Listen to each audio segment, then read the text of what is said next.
I will start the meeting. Hello, everybody. My name is Jim Spear. I'm the Chair of Finance Administration. I'm calling the F&A meeting to order. The date is March 20th, 2025. Vice Chair here is Mike Salmonson. Michael Gardini is the other council member on this committee. And Borough Manager is Maggie Dobbs. And joining us for the first time is our new Assistant Borough Manager, Emily Pisano. Perfect. Pisano or Paisano? Depends how Italian you are. I say Pisano, Okay. but I'll accept both. Okay, very good. Cool. Let us start with the approval of minutes or the consideration of the February minutes. Do I have a motion? Move to approve F&A minutes for February 2025. I will second. Has everyone had a chance to look at it? I think they're great. I did them. Let's vote. All in favor of accepting the minutes? The minutes are accepted with 3 votes. Treasurer's report, Ms. Dobbs. Yes. So, I didn't have much to report in terms of anything on this year or this month. I didn't know if there was any questions that I can answer. Otherwise, we've just been going through more of our overtime for our public works, just because of all of the snow events.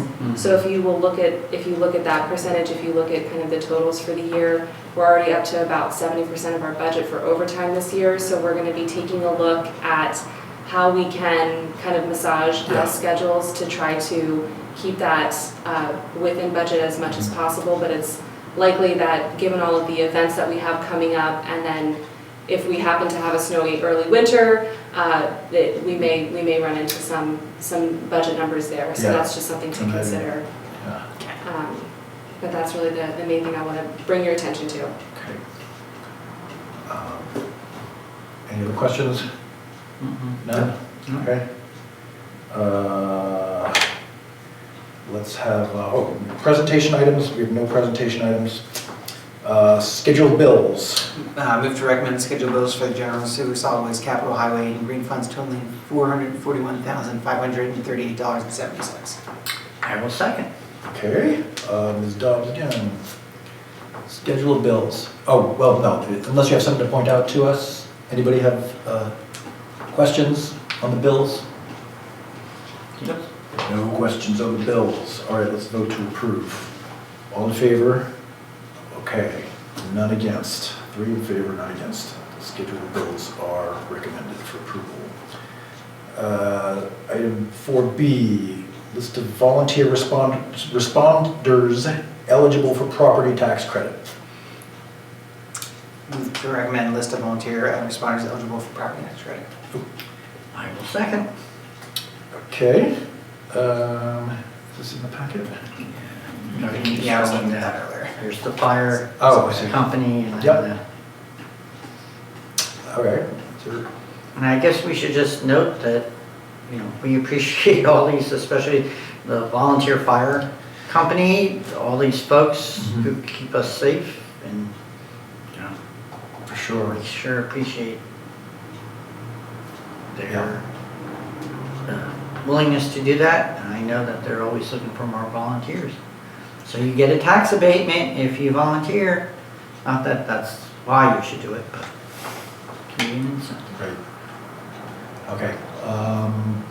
Should we vote to approve this list? Yep. All in favor? Okay, this passes with 3. 4C, reclassification of a general fund loan as a transfer. Move to recommend reclassification of general fund loan as a transfer. I will second. All right. What can you tell us about this? Sure. So last year was the first year of our contract with Mascaro under the new rates. And because all of our bills for trash collection are tied to the property taxes, so we collect all of our trash fees concurrent with our property taxes. Because the property taxes don't go out until February, the discount deadline is in April, so most people typically pay towards the end of that discount period. So we don't get a lot of our revenue for our trash fees prior to the end of March, early April, which means that we still have bills to pay. So we collect enough, our fees are set so that we collect enough to cover all of our expenses for the year, but we get we're almost netting out at the end of December, which means that because we're not getting any revenue in the first 3 months of the year, we always run a deficit, and it's a cash flow problem, not a collections problem. So it's just because our collections don't come in, and then we get, I don't know what percentage of the trash fees that we get in March and April, but it's the bulk of what we have. So then we get all of the fees come in, and then that's enough to then carry us through the rest of the year. But we kind of have this Prepay. yeah, so it's a little bit of a feast or famine cycle because of that cash flow. Sure. So what last year happened is we had a transfer from the general fund to the solid waste fund to cover that balance. It was intended as a loan, and I did speak with former manager Matt West about this, and he did tell me, oh shoot, I meant to refund that back to the general fund. It was because it was just a loan, but it was actually good that we didn't, because we needed that money again to carry us through the first 3 months of the year. So we didn't actually have a deficit. We were able to carry through our fund balance. Now it's more replenished, the money is coming in from those tax payments, or from the trash fee that comes in with the property taxes. So what we're recommending is just to go ahead and reclassify that transfer, that loan as a transfer, just because we will always face this problem with the first 3 months of the year. The other thing that I would like to recommend for future is that as we budget for next year, that we increase our trash bills just a little bit more to carry a little bit extra. So our minimum amount that we carry in the account, in that fund, right now was only set to about $175,000, which was the amount of that loan. And because the trash contract is so much higher now, we do want to carry a little bit more to essentially cover those first 3 months of the year. So obviously our trash fees were set for this year, so we can't and won't change them, but for next year we want to consider that, just to kind of create a little bit more buffer in those accounts for that first quarter deficit until those fees get collected in early spring. Okay. Great. So we need to approve this transfer back? Yes, so Okay. essentially it's just an accounting exercise. Yeah. There's no actual transfer of funds. The dollars and cents transfer already happened Okay. from the general fund to the solid waste fund. What we need to do now is just to reclassify it in our accounting software Yeah. to show it as not a loan, Right. but a transfer, and that will get captured in our audit. So it'll just make sure that we're properly accounting for that movement of money. Okay. So are we approving a particular amount right now, or we're just generally approving of the?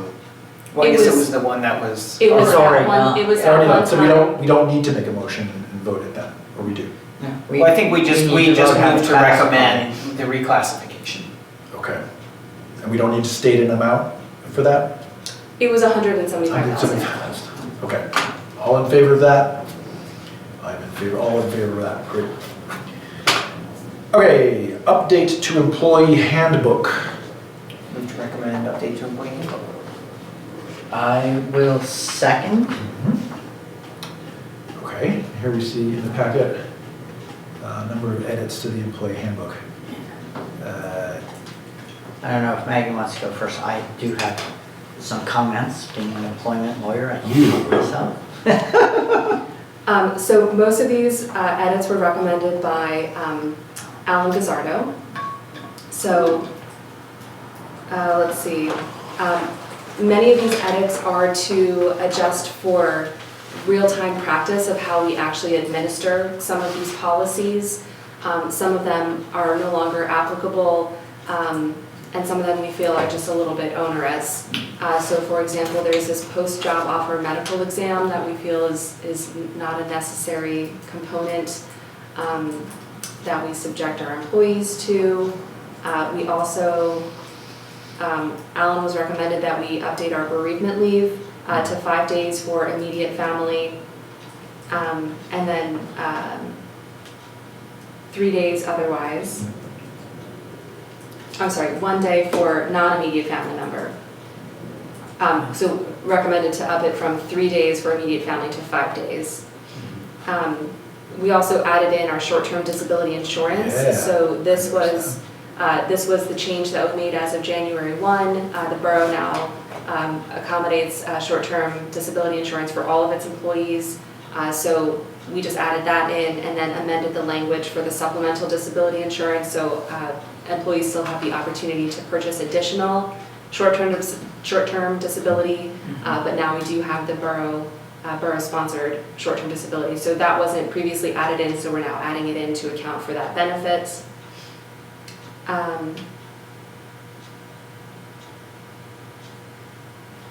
Some of the other ones you can see in the comments are relatively self-explanatory. The other kind of large one is the COVID-19 policy. We felt that this is something that we don't need to require at this time any further. This was requiring all employees have the vaccination for COVID-19. As we've moved into this endemic phase of the post-pandemic era, we don't feel that we should be writing any sort of employment on having vaccinations. So we did recommend to remove that. I believe that constituted the bulk of the changes. And then we added in some additional language about dress code.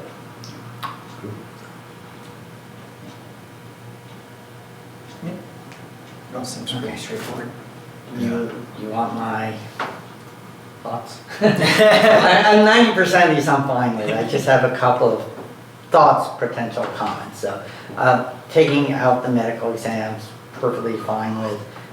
Changing the bereavement policy, I think is more consistent with current bereavement policies, quite frankly, in general. I did have a question about the health insurance, the change from gross to premium cost. I think we probably mean premium cost, but I didn't know whether gross intentionally had a different meaning. Yeah, what page? Because, if you have like a high deductible plan, obviously the employee is still responsible for, hitting the deductible. It's right below the bereavement leave. Are you looking at the retirement? No, it's health insurance, it's above the What's the number? short-term disability. Oh, yes, okay. It's under 3.5. Yeah, So I assume that was a clarification rather than a substantive change, but I just wanted to. Yeah, so this I think was a change to reflect the actual policy, as opposed to, so I don't know when gross cost was added in there, but it has been the policy of the borough to provide the full cost of the premiums except for the 5%. So the only contribution the employee makes to their health insurance premiums is 5% of those premium costs. Right. Okay. But they may have other like, I don't know what kind of plan we have. It's Independence Blue Cross HMO. So if they For non-uniform so for employees. example, if they go out of network, they may have costs that aren't related to the premium that they're solely responsible for. If Right. they go out of network. Okay. Right, so- then this is more accurate, actually. This is more Okay. correct to what we Okay. cover, and so we do also have as part of the policy, there is an HRA Yep. that we carry, so Okay. we have, each employee gets up to $1,000 of reimbursable expenditures. Yeah. So if they do go to so that can be charged to that other, applicable Yep. costs. 4.1, this is so nitpicky, you guys are gonna make fun of me, but 12 midnight is neither AM nor PM. It is What? just- What? Yes. For real? Yeah, Is it? ante-meridian or post-meridian, or meridian, so it should be 12:01, not 12 AM. Just saying. This is the first time I've ever heard that. There you go, see, you learned something No, today, noon is right? not 12 p.m.? Nope, So what do you just, everybody makes that mistake, so you At say 12. 12:01, okay. or you say So- 12 midnight. So you just exist in like a no man's land and. No, but the day starts at 12:01, up to 12 the night before. Wouldn't that be 0:01? Whatever. We can say 12 midnight. Yeah, you can say midnight if you want. Okay. There was one.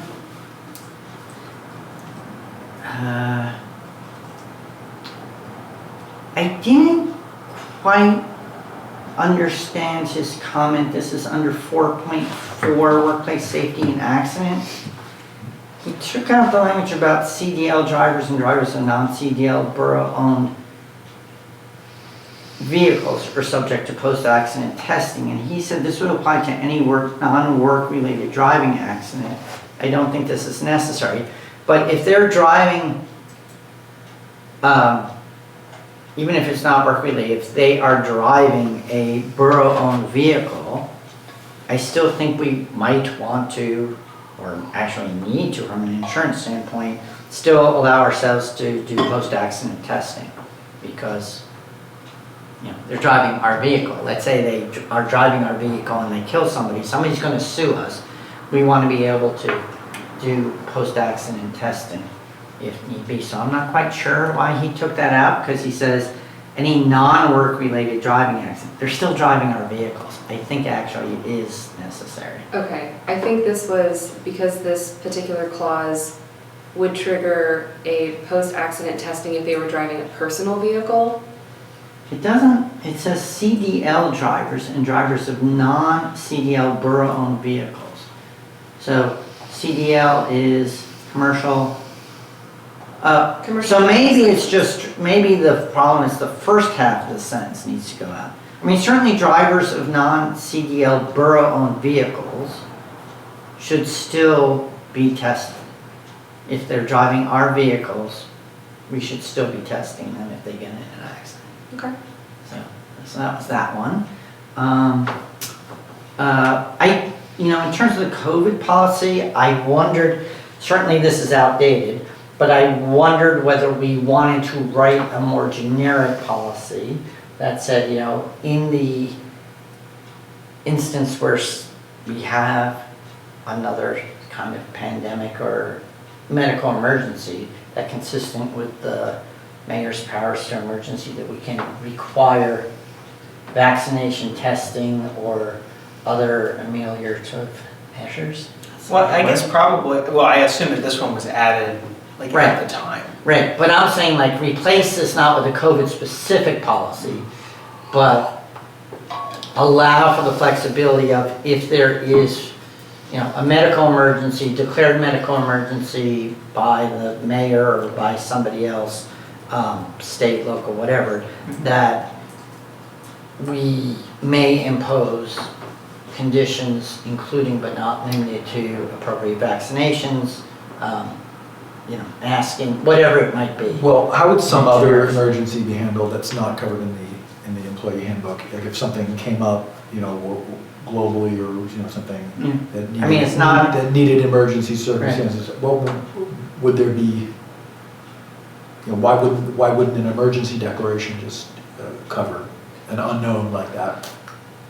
I think it's useful to have it in the policy. Certainly there's been a ton of litigation about people being forced to prove vaccinations and things like that, and it's better to lay out those expectations in advance to say, we're not just making this up on the spot, like you're already an employee, you knew when you were hired that this was a possibility. So you can't say, I've been here 5 years and now you're making me make up a disease, Ebola, vaccination. And the answer is, yeah, and we told you that that was a possibility.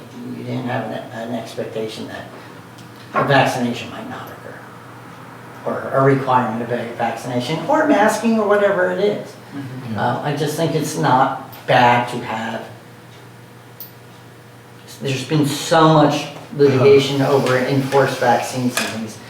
One way to potentially, I hate to say limit the exposure, but one way to minimize, the argument that we don't have a right to do it is to have it set out in advance, even in the most generic. Yeah. So that would be my recommendation, certainly what I'm recommending to clients, to my own clients, so. Is that something that we could just, because it's also, I think, on the business agenda, is that something we could just recommend generically be incorporated and then it could get incorporated? Or- Yeah, I mean, I guess the question is, this is gonna be my bigger issue is, whether when we get to the business agenda, I'm gonna say, I wanna sort of table this as written so that I can make specific recommendations to this draft. Is that acceptable if we, bump this another month and we make, and Yeah, that's, consider next okay. edits? that's fine. Okay. I don't think there's anything of Yeah. great importance on here that it can't wait another month. Okay. Okay. Since again, the other things, like the short-term disability, obviously we're not withholding any sort of Right. benefit. Right, we just need to make that. We're just trying consistent. to make this consistent Yeah. with Okay. like existing practice. So Yeah. does someone want a So motion? 12 a.m. lives on another Yeah, month. well, let me just Okay, finish gotcha. the last one. The only other one that I was surprised by was he took out the smoking policy and he says this is an unenforceable mandate. It is unenforceable in some states. I don't think Pennsylvania is one of them, but I would want to check. But you might decide to take it out anyway. I don't have a strong feeling one way or the Sorry, other. what number is that? That's It's at the very 4.21. end. That the borough won't hire anyone who uses. I know, the only reason people put that in is because it can, depending on what your benefits package looks Yeah, like, it can it change can it. increase your risk of higher premiums for the benefits. As I said, I don't have a strong feeling about it, I don't have a problem taking it out, but I just wanted to point out that I'm not sure that Alan is right, that it's not enforceable if you wanted it. Mhm. Because it does vary by state, and last time I looked, Pennsylvania did allow it, so. Gotcha. And if I can, I think the intent behind some of that is just we don't want to turn away a potentially valuable employee because of that particular reason. Right. I mean, that's why I said, I don't feel like, I don't have a problem with somebody who smokes being an employee. Others might, I just wanted to make clear that I think we have that option if somebody else felt strongly that we didn't want to hire that person, Okay. that they may have that option notwithstanding the comment. And that's it. Okay. Gotcha. Okay. All right, Mike, thanks for your comments. Sure. So does someone want to make a motion and amendment to this, that we table this? Yeah, sure. I'd like to move to table the proposed edits to the employee handbook to give me the opportunity to share my thoughts with the rest of council for their consideration and bring it back onto the agenda at the next meeting. Second. Okay. All in favor of that amendment? Okay, that's 3. Is that the end of this now? Or do we have to tie up the initial motion? No, I think that. okay. That's okay? That Yeah, covers it? yeah, yeah, Okay. Yeah, because he You moved just to mentioned amend it. it. The motion was made, the discussion was had, the motion was amended, Yeah. seconded, and passed. Yep. So I think. Okay, good. All right, moving on. 4E, revisions to the manual, wait. Oh, that's right, manual, rules, of procedure, and public comment guidelines. Move to recommend revisions to the manual rules of procedure and the public comment guidelines. I will second. Do we have to move to amend to add the additional provision? Sure. Let's talk about it first. Okay. Okay. So the rules, as they are presented here in the attachment, I think require no further discussion. These are long established as consideration items here. I think we've had our fill of comments on the rules, right? Yeah. Aside from this new one that Fred sent me a different verbiage. And this one concerns council members who who are in conversation with developers or other interested parties, and we wanted to add some language around that. Did you guys see Fred's initial proposal for that? Yeah, and I think- had communicated with Fred that I liked your language. I thought there were some issues just in terms of definition. Yeah. That kind of, Sure. were a little too vague for me Yeah. in terms of definition and scope, so I said I preferred this language. I think this, Yeah, so just for reference, the original Fred language is in the business meeting packet. And my language is just printed out because it couldn't get it into the packet. I will just read what is here. It's not necessarily phrased the best way, but okay. So this would go under section N2. Council members shall give due consideration to the potential downsides of discussions with individuals who have property, development, or other interests in the borough. Should such a discussion occur, council members shall not imply that they represent the majority or consensus of the council as a whole. Council members should clarify that they speak only for themselves and avoid creating the impression they have special influence over other council members.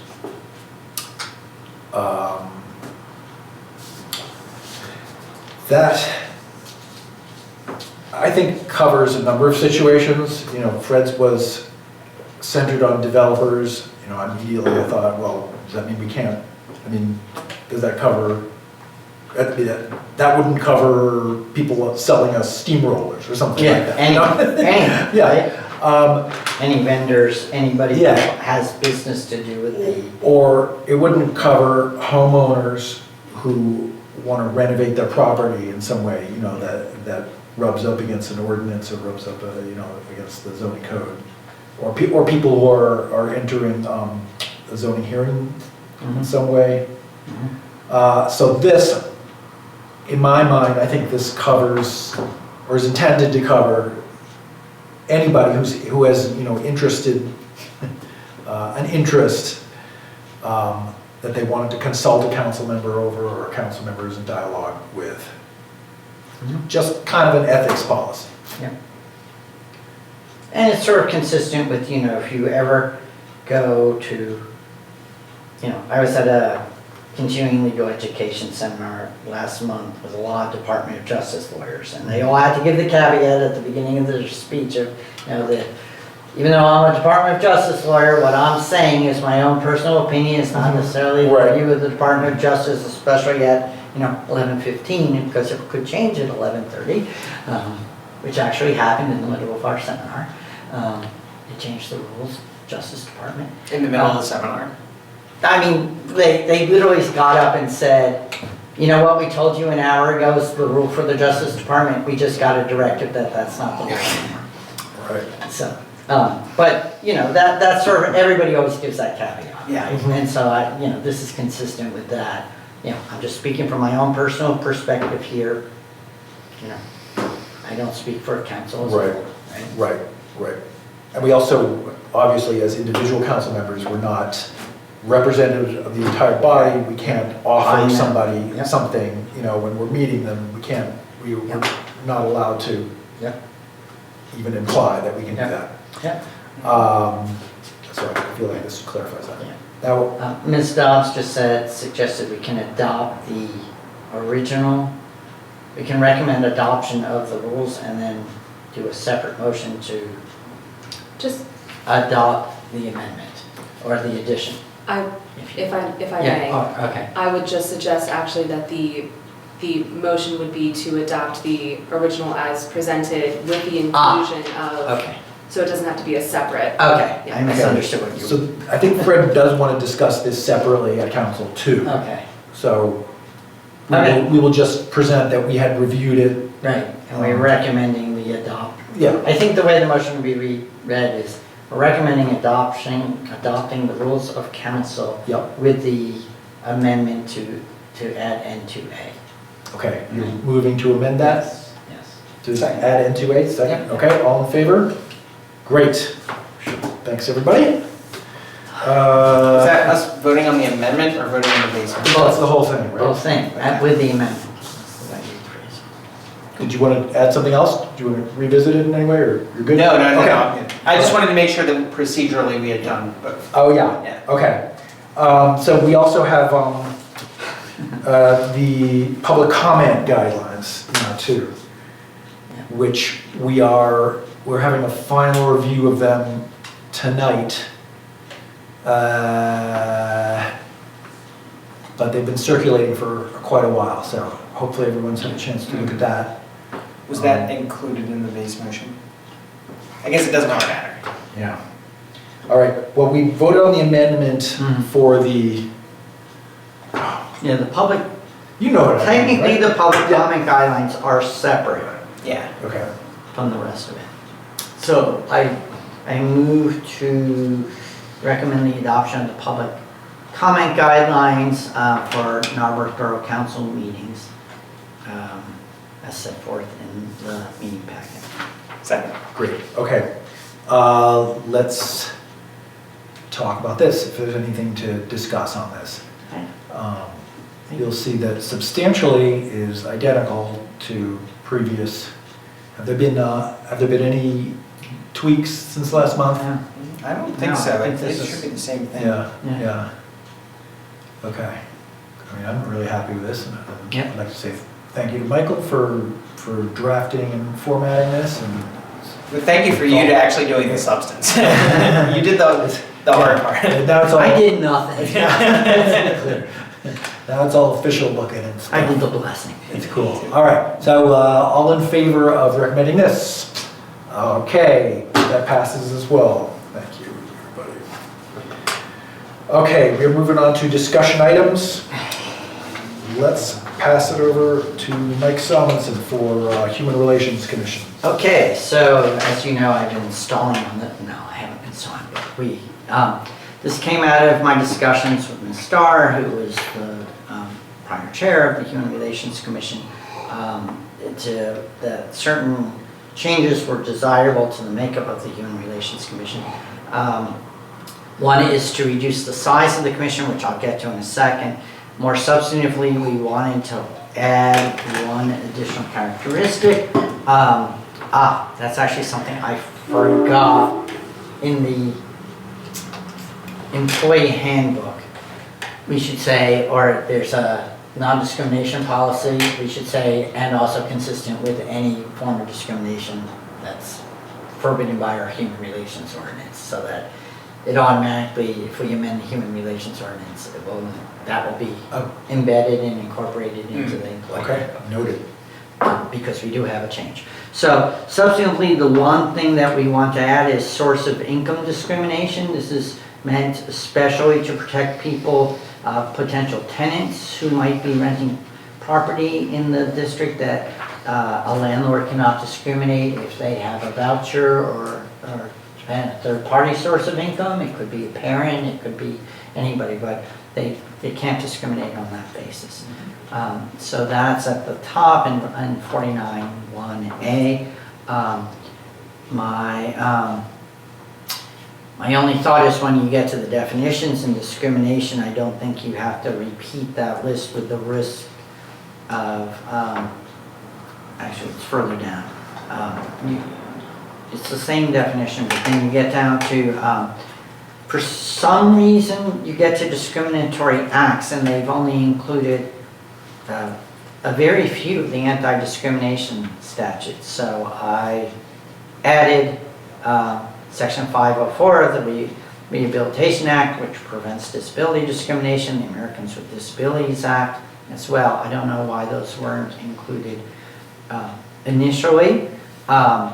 Technically, there is sovereign immunity for those, so a governmental entity doesn't have to comply with the employment side of those cases, but like as an entity, we want to enforce those forms of, prevent those forms of discrimination. So I don't know why they weren't included. There's a couple of other little edits here that are just including it. Then we get down to employee. Right now, the discrimination for people in an employment relationship only includes employees. Under the Pennsylvania Human Relations Act, they also include independent contractors, but not all independent contractors. Independent contractors who by law have to be licensed. So it's a weird list. It's like nurses, doctors, hairdressers have to be licensed, although they're trying to change that law. So, we're actually, in this instance, being more restrictive than the state law in terms of who is entitled to the protections. I would actually recommend any independent contractor, whether or not they're licensed or not. So in other words, if I want to hire somebody not as an employee, but as an independent contractor, Yeah. I want to forbid, I don't want them being able to discriminate on the basis of race, disability, et cetera, especially in this day and age. There's so many people, quite frankly, who are misclassified as independent contractors, who are truly employees, and we don't want to give an excuse to give an avenue for discrimination by having somebody be classified as such. So that's one for me.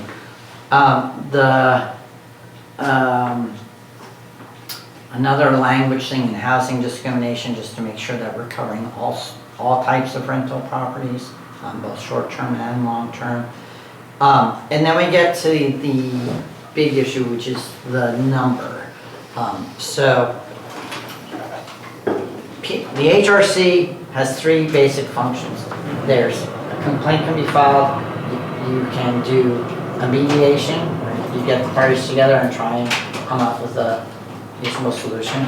You can then do an investigation. If that fails, you do an investigation to figure out whether there's reason to believe that discrimination occurred. Then, if you find that discrimination did occur, you go back to the parties in what's called conciliation, which is like mediation, but it's a little bit more formal. The commission can actually recommend a resolution, whereas in mediation, you're sort of letting the parties do it. And if that fails, then you go to public hearing. The trick is that anybody who's involved in mediation should not be involved in the investigation, right? Because when you're in mediation, anything, the discussions you have are supposed to be, like, can't be used outside this room. No admissions of liability, etc. So you can't have mediation. Anybody involved in mediation, be involved in the investigation. Well, if you have mediation, investigation, conciliation, and public hearing, and the public hearing says nobody who was involved in the other steps can be involved in public hearing, we now have 4 steps and only 3 members. Yeah, okay. So you've got a problem. Right. So what I try to suggest here is that, certainly at the mediation level, that the commission can appoint any third party to be a mediator. And I think that should be the default. We actually have for example, my across the street neighbor is an experienced EEO mediator. Like, if he's willing to do it on a pro bono basis, he would be the perfect person to do it. Would that person have to be a resident, or it can I- be literally anybody? I think it could be literally anybody. I mean, we can say they have to be a resident. No, not that I know of. Right, and then, we would have, the other issue is, so we have 3 regular members, and we were gonna reduce the alternates from 2 to 1. So you could then also designate your alternate to be the investigator, right? So that then you still have 3 left for the other steps. So basically, I tried to figure out a scenario here that allows us to both reduce the number of commissioners, which seems to be needed. We've had a really hard time filling this, while still trying to have that separation at each step, either by giving them the authority to delegate to someone outside the commission, which is, the EOC has plenty of mediators who are not actually hired by the commission. They use outside people like me all the time. So that's the big part. And then you'll see if I specifically put that in part G, in the mediation part, that, the mediator can't participate in later parts of the proceedings. Yeah.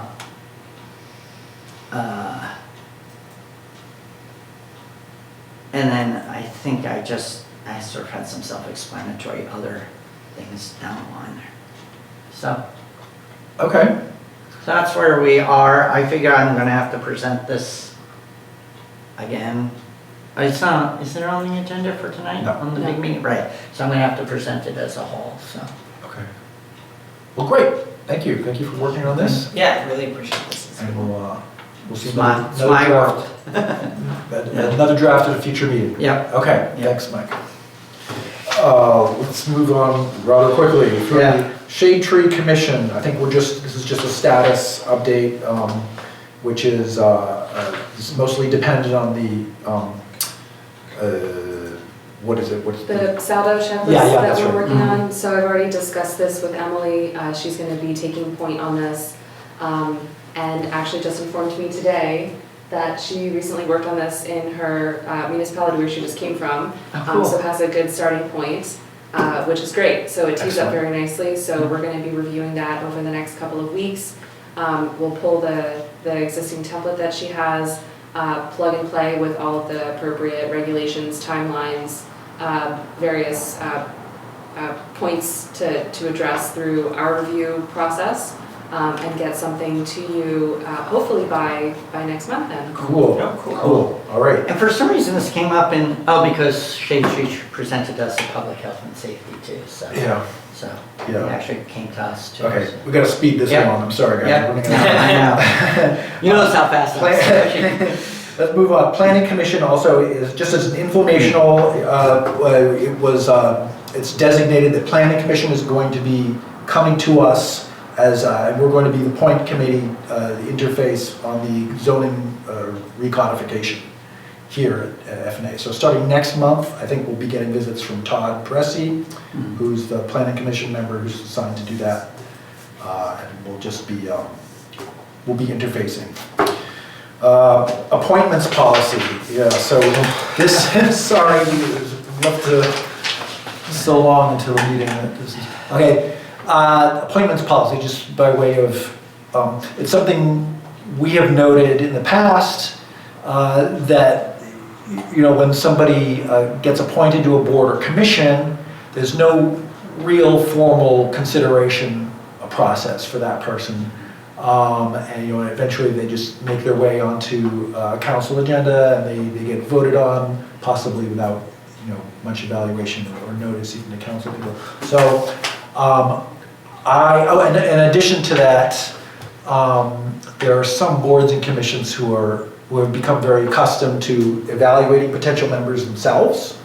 And they would also appreciate the chance to sort of know the names, sound them out a little bit, you know, before they actually become appointed, maybe have the chance to give some feedback or recommendation, whatever they would like to do.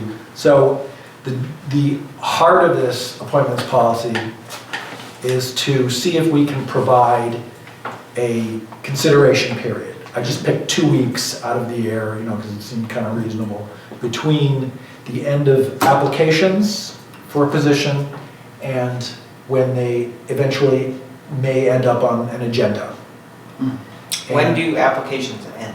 Well, often I see that, you know, there's a vacancy in such and such a commission, you know, apply with this form, you know, applications are due, whatever, you know, there'll be Yeah, so a if I, date given. yeah, so to jump in real fast, so what I would like to do is establish a more formal kind of policy to do this. Yeah, So as we approach the end of the year, we will have our list of appointments that will be expiring at the end of 2025. Mhm. So I'll be reaching out to those folks earlier on in like November, just to double check, you know, to say, will you be seeking reappointment? If they say yes, then they go into the pool of candidates. If they say no, then we know it's going to be vacant. Regardless, we will put out a call for volunteers to submit applications for whichever their preferred board or commission is, and then we will put a cutoff date. Because what we'd like to do is to ensure that we don't also have any overlap when it comes to making those appointments by council. We do have our reorganization meeting in 2026, which we didn't have in 2025. Right. So we will be able to make those appointments at the first meeting in 2026. But in our odd years, we'll want to do that at the council meeting in December. just in case we don't have a workshop in January, then we won't have any gaps in appointments. Yeah. So we'll come up with a policy, a schedule, a deadline and dates so that it's very clear what our timeline is for that process. The one thing that sort of this didn't cover that I thought of this afternoon was, only because I'm facing the situation, is, when we have like a long-standing vacancy, it's a little, is it different, or do we have to have a different procedure? Nobody's been applying, and what made me think of this was I was supposed to have coffee last week with someone who I'm hoping to propose to replace me on the Civil Service Commission finally, and they'd be filling my unexpired term. Are we, that's sort of been advertised, do we still have to say like there's a closing, if he applies, do we follow the same rules, or we just say, hey, nobody's applied for this position in a year and a half? So if nobody has applied during a declared Yeah. Right, application right, period, right. and just a languishing vacancy, and someone applies. Right. I mean, maybe we still Yeah. want to let the people on the commission weigh in. Right. To say this person applied. Right. But we're not gonna have the same sort of like advertising, closing date, Right. etc. Right, so for open vacancies like that, so for the end of the year, we can be more direct with our timeline, but certainly, yes, there are open vacancies. They remain open. We have a spot on our website where we advertise that. We can kind of once a month in our weekly newsletter, advertise again just to kind of keep that news fresh. But in that sense, we would take applications on a rolling basis, and then we would just have to time it out with the next council meeting Right, essentially. yeah, So right, then yeah. that's gonna be a little bit less structured. Okay. So one other thing I am suggesting in this appointments policy is that once there are applicants in an appointment pool for a vacancy, that they receive recommendations from, I think this is something you suggested, that they receive recommendations from council people, like maybe one or two, I say two council people, before they move on to the agenda. And this would be to, I've noticed that sometimes people apply and they may be the sole applicant for a position and they just make it into the consent agenda without, Like real Right, yeah, like, I don't know who that is, so, but, this would be a way of affirming some kind of support for those people. I think it was mainly like, make sure that someone has actually read, because like sometimes you receive a thing that doesn't actually say anything about that person. Yeah. And I haven't seen this happen in Narberth, but I've seen it happen elsewhere where it's like accidentally appointed someone who may not be qualified for the thing. So just kind of like the idea being having some systems that. So maybe the answer is they have to be recommended by X number of borough council, members of borough council to get on the consent agenda, or they have to, come and present, and it's not on the consent agenda, it's like we have to make a formal motion. Well, it's also like, and so that's the other component of it is, it's also then, like, if someone's like name is on the thing on the agenda, then it's odd for If you to be you like, put them oh, down. it's not actually, it's I kind know. of embarrassing to the. Yeah. Well, But- do you have to put their, Yeah, they do have to appear in the Yeah. agenda before they're Yeah. even considered. No, But it but seemed that's like why- it was Yeah. consistent with the idea that for other items, if council members are bringing other items, you needed at least two council members Yeah, to yeah, tag yeah. the thing. Okay, So that it makes was sense. consistent. What do you think of that? I think I'd like to see this written down to better understand Okay. kind of the process, because I don't want to overly complicate things. I know, we don't want to And this was get people not scared meant off. for not meant for like reappointments. Right. That would obviously be way Yeah. too cumbersome. It was meant for like the open. Yeah, yeah. I mean, typically what you see for open appointments is that there's an interview process with the elected officials, and the folks who are currently on that board or commission typically don't get involved in the decision-making process.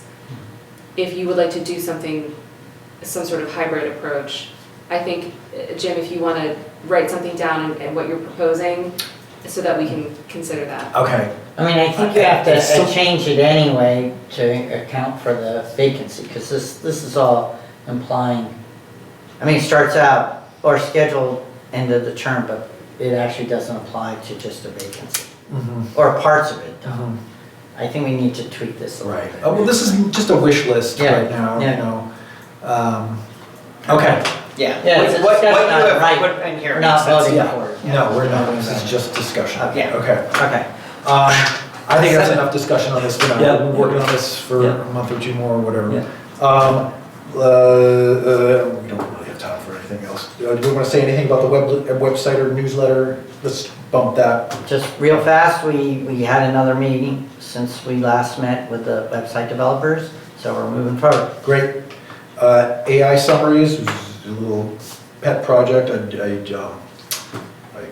passed out a couple just to look at. Review of ongoing, oh, I'm sorry, cash fund reserve, no update. Review of ongoing projects, we have known. Public comment. Ira, you're sitting here, do you want to make any public comment? Is there anybody online in this meeting? No. That's great, wonderful. Let's take a motion for adjournment. So moved. Second, All in favor of adjourning? 6:54. Thank you, we're adjourned. Thanks, everybody. Oh my God. That's good.